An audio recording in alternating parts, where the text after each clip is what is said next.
नमो तस्स भगवतो अर्हतो सम्मा संबुद्धस्स. मित्रांनो, आज आपण इयत्ता 10वी पाली सुगंधावली यातील 7वा धडा कलो ही विनाशमुलो या धड्यावरती आज आपण अभ्यास करणार आहोत. प्रस्तुत ही एक खुद्दक निकायातील जो ग्रंथ आहे 18 ग्रंथापैकी एक ग्रंथ जातक. या जातक ग्रंथातील ही एक कथा आहे. तुम्हाला जर पाळी म्हणजे व्यवस्थित शोधायचं असेल तर 67 नंबरवरती तुम्हाला गोष्ट भेटते. तर त्याच्यामध्ये संमोदमाना जातक नावाची जातक आहे, त्याच्यावर ही प्रेरित गोष्ट आहे.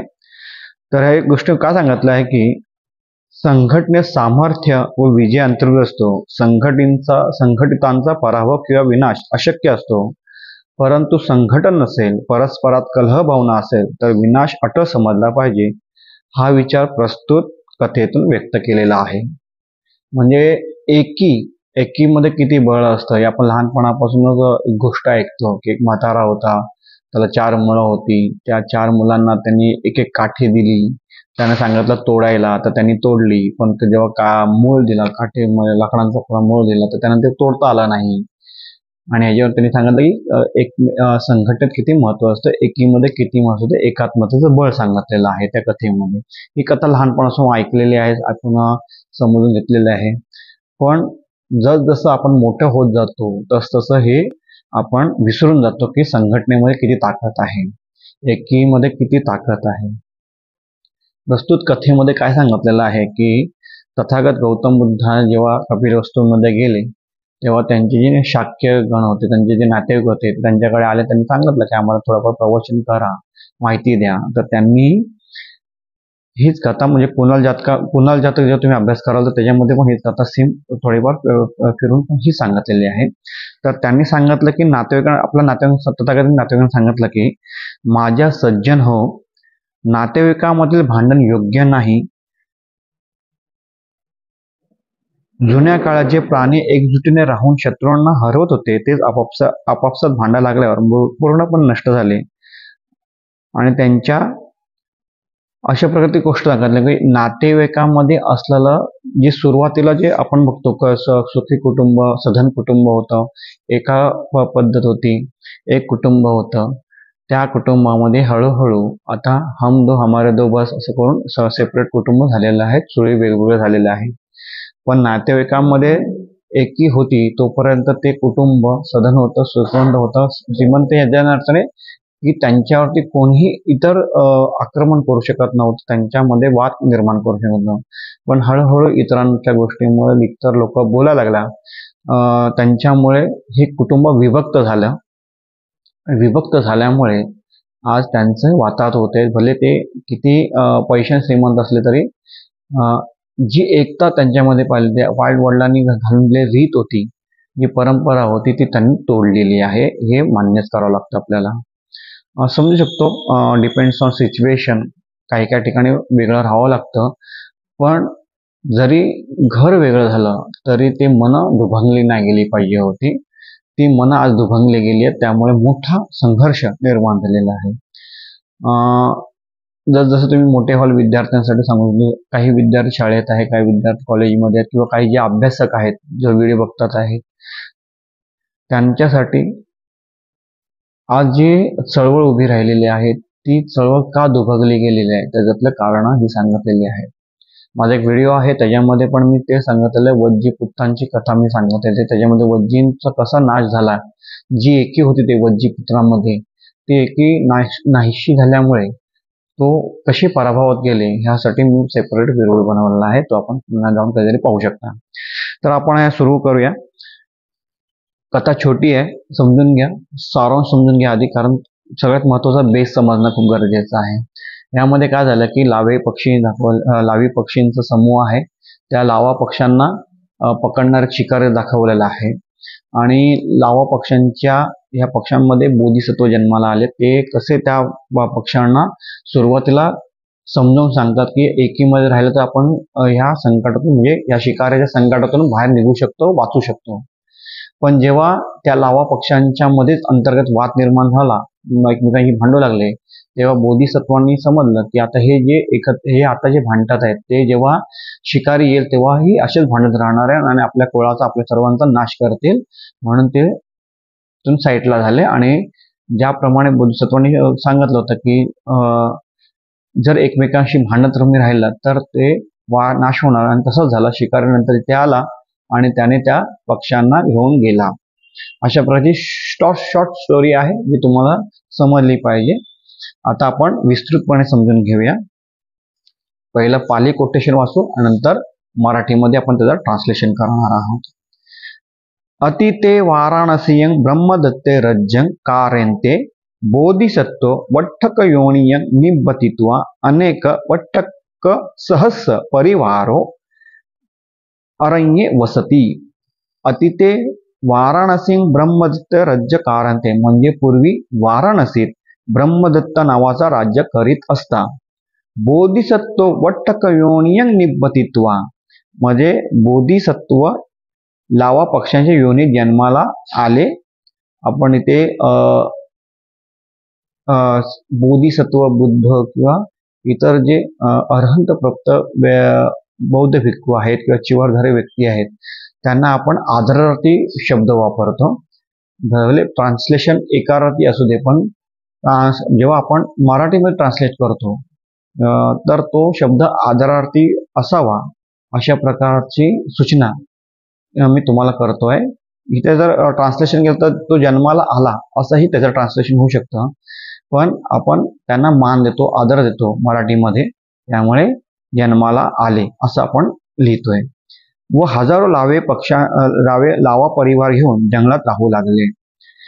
काय लिहिलंय पहिलं वाक्य आहे अतिते ब्रह्म, म्हणजे आता आपण तुम्ही स्लाइड बघत असाल तर त्याच्यामध्ये पण तो एकेरी वाक्यच असेल, पण उच्चारण करताना म्हणजे ट्रान्सलेशन तसं एकेरी वाक्याचंच आहे, पण उच्चारण करताना तुम्हाला किंवा इतरांना जेव्हा तुम्ही सांगत असाल तेव्हा ते तुम्हाला आदरयुक्तच सांगितलं पाहिजे. पूर्वी अतिते वाराणसीं ब्रह्मदत्ते रज्जं कारयन्ते बोधिसत्व वट्टक योनियं निबतित्वा अनेक वट्टक सहस्र परिवारो अरण्ये वसती म्हणजे पूर्वी वाराणसीत ब्रह्मदत्त नावाचा राज्य करत होता.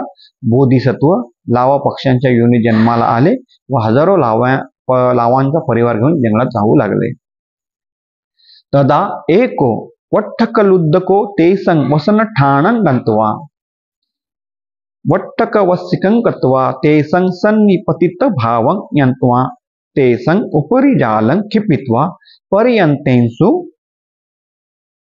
महंतो सभ्य एकतो कत्वा पुच्छिपुरेत्वा घरं गंत्वा ते विकिणित्वा तेन मुलेन जीविकं कप्पेति.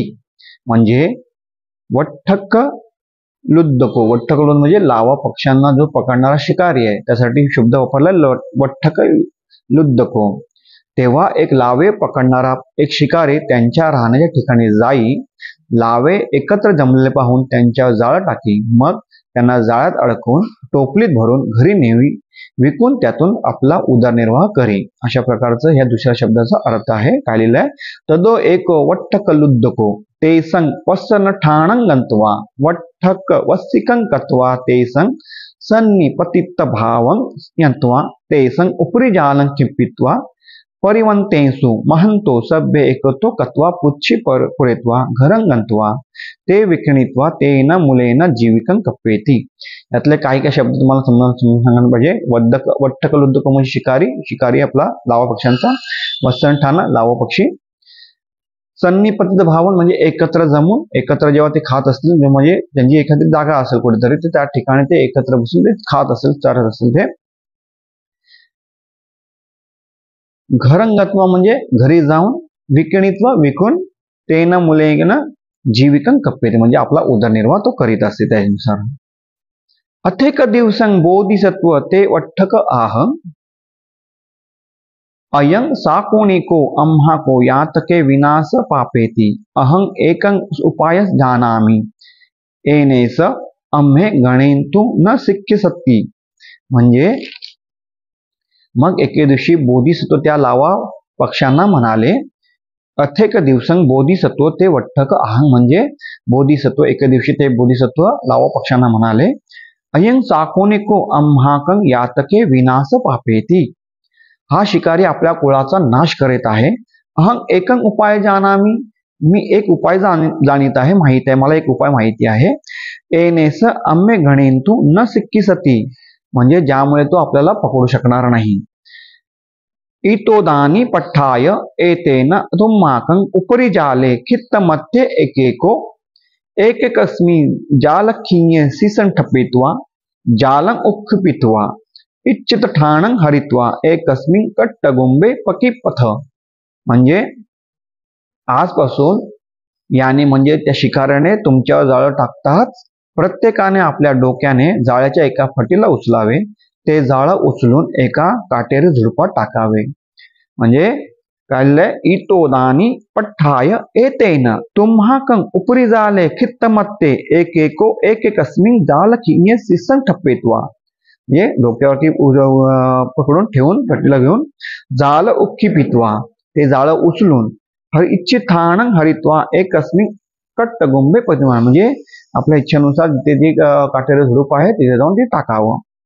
एवं संते हेट्टा तेन तेन ठाणेन पला इसामाती, म्हणजे असे केले तर आपण आपापल्या ठिकाणी पळून जाऊ.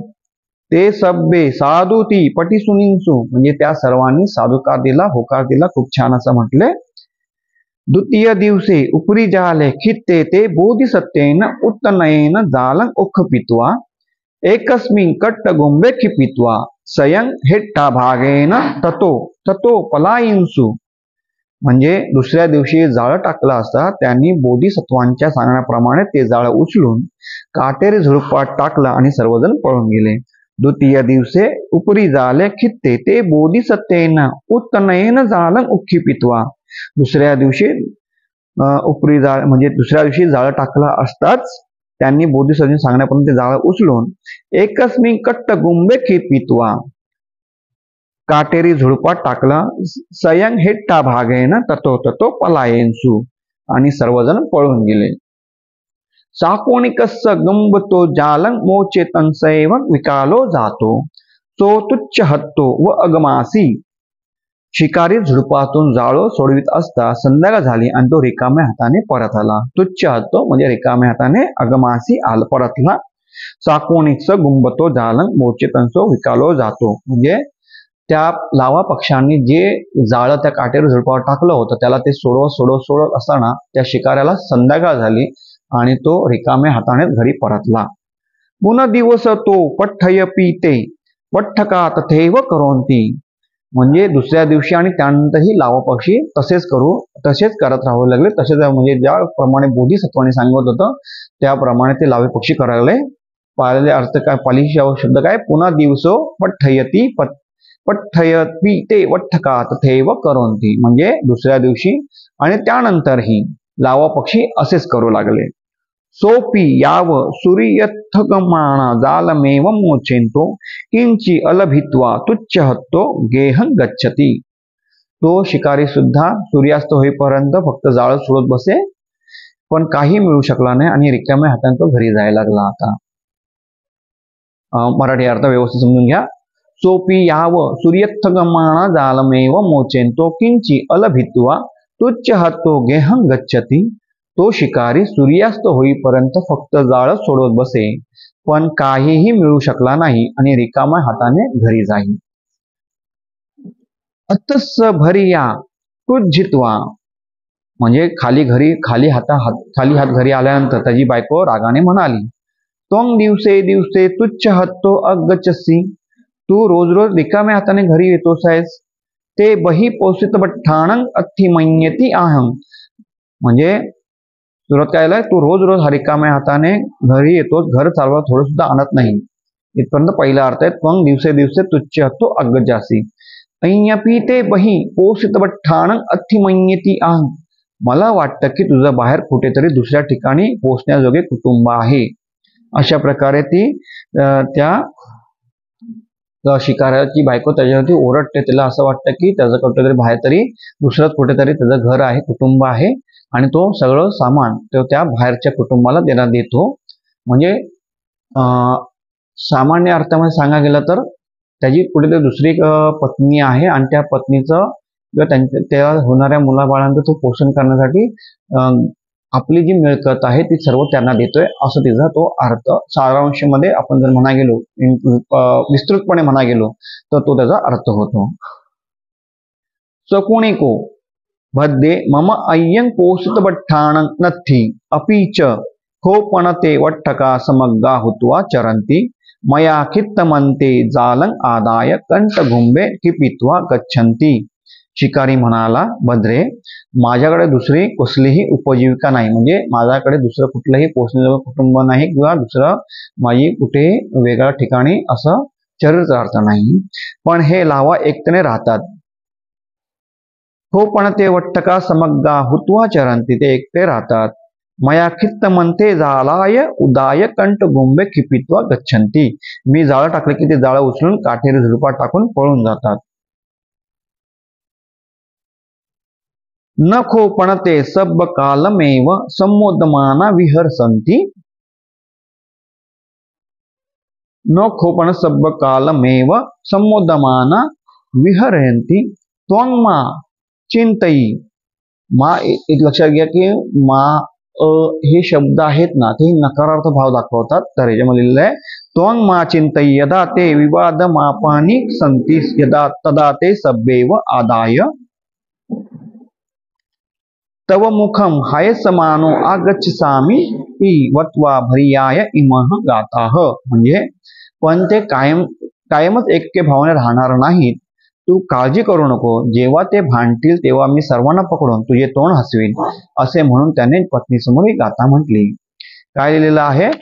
नखो पण ते सब कालमेव सम्मोदमाना विहरसन्ति, म्हणजे ते पण ते कायमच्याच एकतेने राहणार नाही, ऐक्य भावने राहणार नाहीयेत. त्वं मा चिंतई, तू काळजी करू नकोस.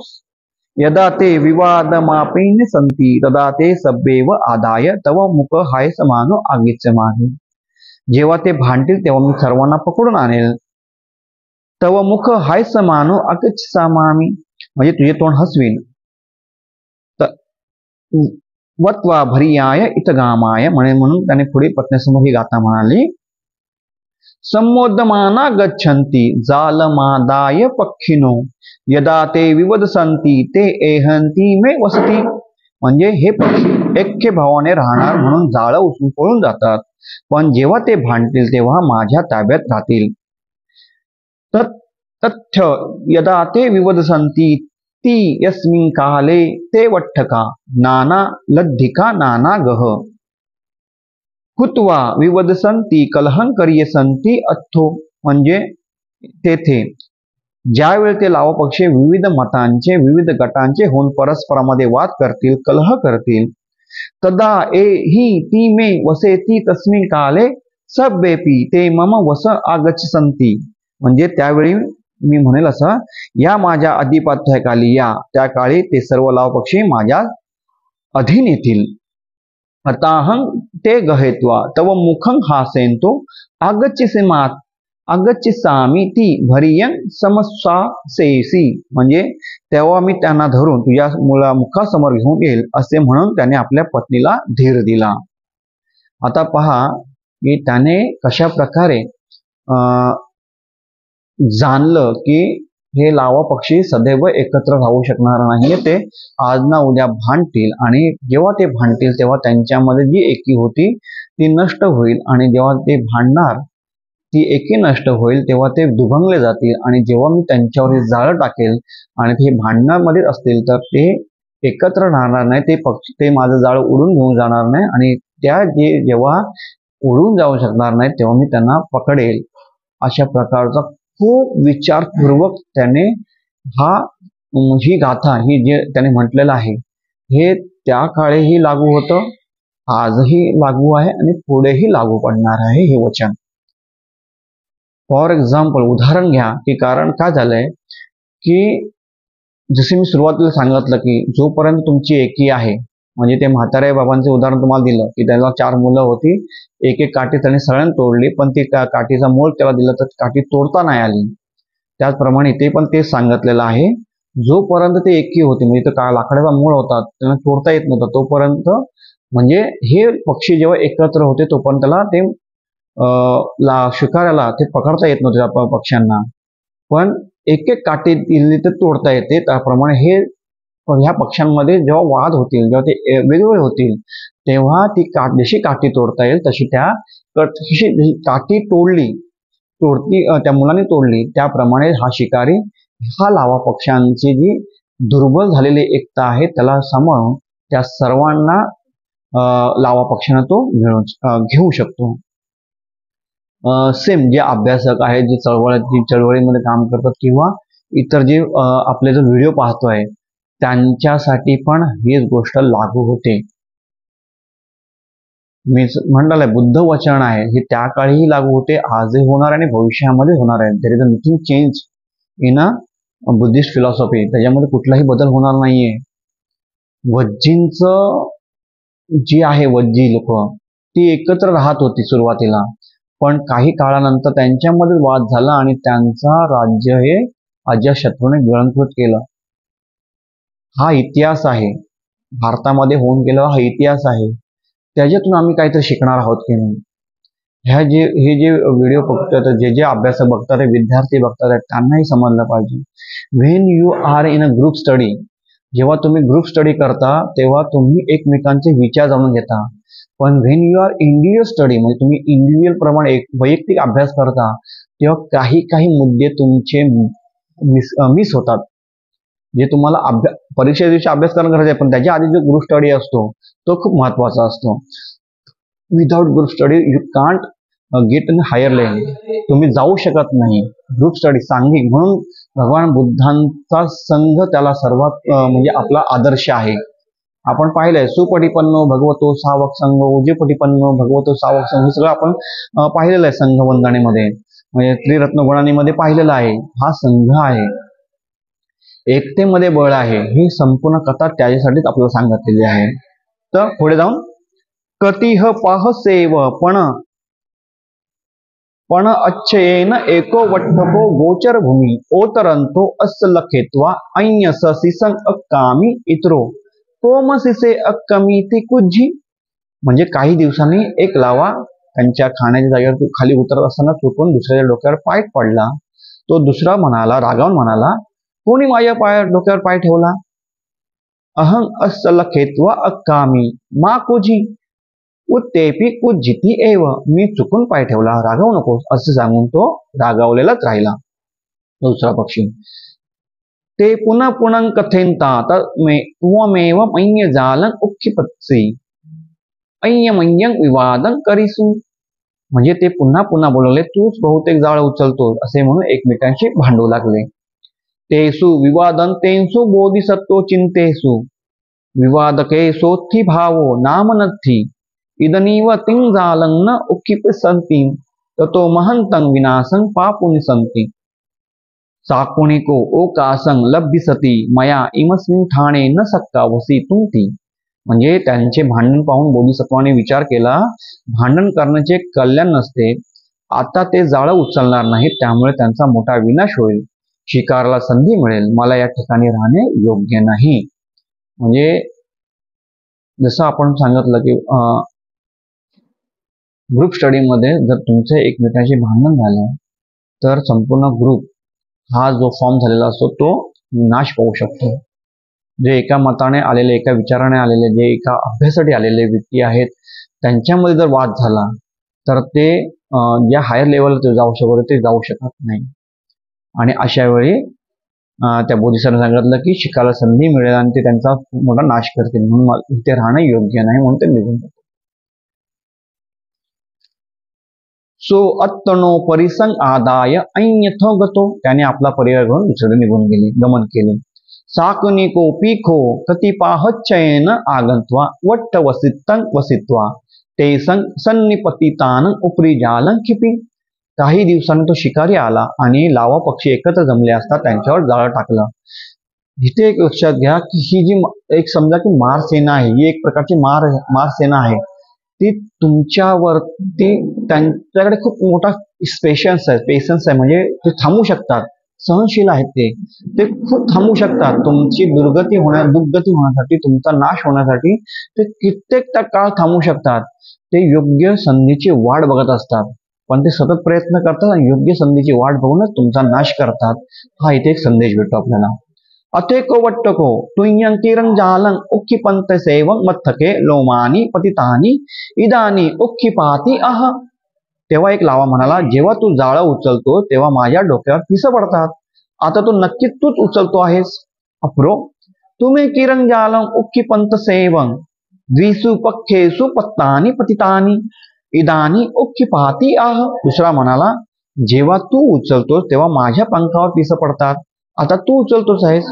इसी ते संग त्वं उक्खिपाती वदंतानेव साकुनिको जालं उक्खिपित्वा सब्बेव ते एकतो कत्वा उच्ची पुरेत्वा भरियंग हास्य मानो गेह अगमासी. अशा प्रकारे ते तू उचलतोस असे म्हणत भांडत असताना शिकाऱ्याने जाळं उचललं, त्यांना सर्वांना पकडलं आणि टोपलीत भरून पत्नीसमोर हसत घरी गेला.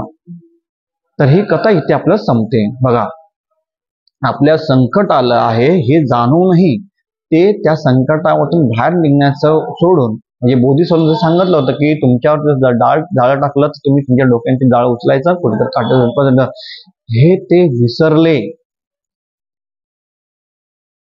ते आपल्या भांडणामध्ये राहिले आणि त्याच्यामुळे त्यांच्या पुऱ्या कुळाचा नाश झाला. म्हणजे ते संपूर्ण पक्षी ते घेऊन गेले. त्याच्यामुळे एक म्हणतात की सडका आंबा संपूर्ण आंब्याला नासवतो, एक सडका आंबा इतर जे आंबे असतात आजूबाजूला त्यांना संपूर्ण नासवतो. त्याप्रमाणे ही गत आहे. जे चुकीचं आहे त्यांना साईडला करा, पण एकता तोडू नका. बाकीचेही त्याच्यामध्ये मशगूल झाले. जरी दोघांचे भांडण असलं तरी बाकीचे पण त्याच्यामध्ये राहिले ना, इन्व्हॉल्व्ह झाले ना त्याच्यामध्ये. बाकीचे पक्षी काय करतात, त्यांचं पण ब्रेन आहे की नाही. की बोधिसत्वाने आम्हाला सांगितलं की आम्हाला इथून उचलून जाळं उचलून बाहेर न्यायचं आहे, पण ते नाही त्यांनी पण केलं. ते एकमेकांशीच भांडत राहिले आणि त्याच्यामुळे त्यांचा पुऱ्या कुळाचा नाश झाला. अशा प्रकारची कथा इथे सांगते. सेम सिच्युएशन आजही आहे. कोणीतरी एक येतो, आपल्याला भडकवतो आणि आपण आपल्यामधलं जे नातेसंबंध आहे, आपलं जी संघटना आहे, समाज संघटना जी काय म्हणतो ते आहे, ती त्याच्यामध्ये अशा प्रकारे ठिणगी पडतात आणि एकाची 2, 2ची 3, 3ची 4 संघटना होतात. सेम आपल्या स्टडी सर्कलमध्ये पण असंच आहे. जेव्हा आपण एखादा ग्रुप स्थापन करतो, म्हणजे अभ्यासासाठीचा ग्रुप स्थापन करतो, त्यावेळी आपण एखादा जो वात्रट मुलगा असतो, एखादा जो वात्रट विद्यार्थिनी असते, तो येतो, ती येते आणि संपूर्ण वर्गाला त्रास देतो. तुम्ही अनुभव करत असाल, जेव्हा आपण वर्गात अभ्यास करू, म्हणजे सर्व ठिकाणी, हे वर्गातच नाही, शाळेतच नाहीये, कॉलेजच नाहीये, संपूर्ण ठिकाणी पहा, हे चित्र सगळीकडेच आहे की खूप चांगलं चाललेलं असतं, तिथे कोणाला बघवत नाही. अशा प्रकारचे जे सडके मेंदू असलेले मेंटल मेंदू असणारी व्यक्ती तिथे येतोय आणि त्या एकतेचा भंग करतो, त्या शांततेचा भंग करतोय आणि संपूर्ण अभ्यासावरती जे आपलं कॉन्सन्ट्रेशन ते हलवून टाकतो. अशा प्रकारची ही कथा आपल्याला सांगते की एकीमध्ये खूप बळ आहे. संकट काळीही मी नेहमी सांगतो, सम्यक सती, चित्ताची जागृत अवस्था ती तुम्हाला लक्षात असलीच पाहिजे. शेवटचा उदाहरण असं की एकता असेल तर कोणताही शत्रू पराभूत करता येतो, पण मतभेद आणि भांडणामुळे नाश निश्चितच आहे. ही कथा आपली तशी म्हणत खूप मोठी आहे, पण वर्गापुरती आपल्या पुस्तकामध्ये एवढी दिली असल्यामुळे आपण इथे थांबवतो. मोस्ट ऑफ द मोठे मोठे पॉईंट आपल्याला समजलेले आहेत असं मी गृहीत धरतो. आपण सर्व इथे आलात त्याबद्दल आपल्या सर्वांचे मनपूर्वक आभार आहे. ज्याप्रमाणे आता आपण जशी एक एक गाथा पाहिली, एक एकाचा अर्थ पाहिला, त्याप्रमाणे स्लाइड पाहिली, त्यानुसार एकत्रित मी स्लाइड शेवटलाही देणार आहे. ते आपण हा व्हिडिओ शेवटपर्यंत पहा. ज्यांचे काही पॉईंट राहिले लिहायचे असतील तर त्यांनी ते लिहायचे आहेत, जेणेकरून तुमच्या अभ्यासामध्ये उपयोगी पडतील. आपली काही शंका कुशंका असतील नेहमी मला कमेंट करा. मला कुठे माझ्या सोशल मीडियावरती मी आहे, तुम्हाला तिथे तुम्ही फॉलो करून तुम्ही मला विचारू शकता. आपल्या सर्वांच्या प्रती मी मंगल मैत्री व्यक्त करतो आणि आपल्या येणारा आता लवकर अशोक विजयादशमी येते, तर त्याची पण मी तुम्हाला शुभेच्छा देतो. इथेच थांबतो. नमो बुद्धाय.